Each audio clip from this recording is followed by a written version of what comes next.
Venezuela's President Nicolas Maduro has claimed victory in a controversial election to create a new constituent assembly. Violence triggered by the election has killed at least 16 people. The US condemned the vote, threatening what it calls strong and swift sanctions. Well, for more analysis on that vote in Venezuela, we can speak to Michael Derham. He's a program leader in Spanish and Latin American Studies at Northumbria University in the UK. Michael Derham, thanks for joining us on TRT. Well, now, where do we go from here? President Maduro, obviously happy the vote has gone through. 41% of eligible voters went out, and of course these constituent members have now been elected. But what next? It's talking about the future of Venezuela.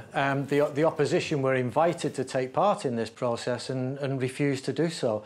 They've just set out to boycott it. And so it's going to be more difficult because the opposition refused to talk and discuss.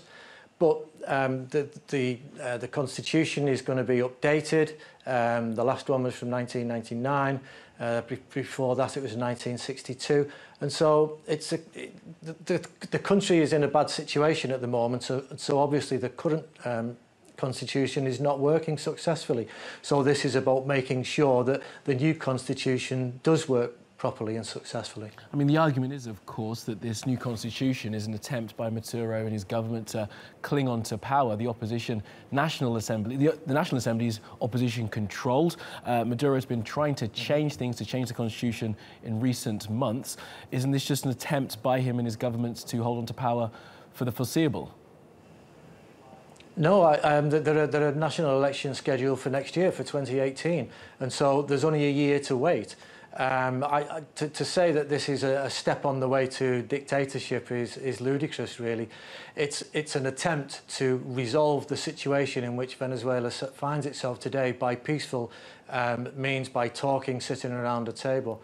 And the opposition have clearly refused to take part in the democratic process.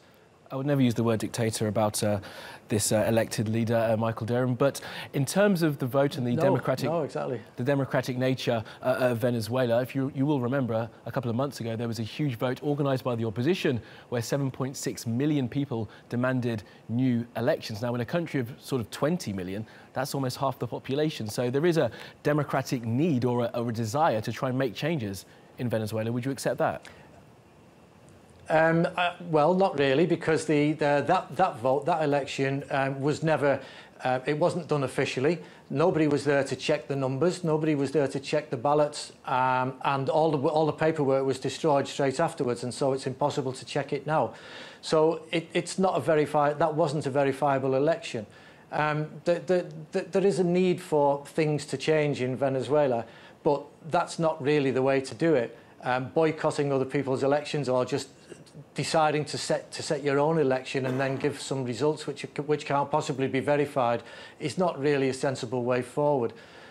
It's all about discussion, talking, and there are elections in 12 months' time anyway, as I say, and so that's the time when the opposition, if they're as popular as they claim to be, will win the elections. So I don't really see the need for all this. And just finally then, Michael, do you support President Maduro's assertion that there may be outside forces behind the opposition here?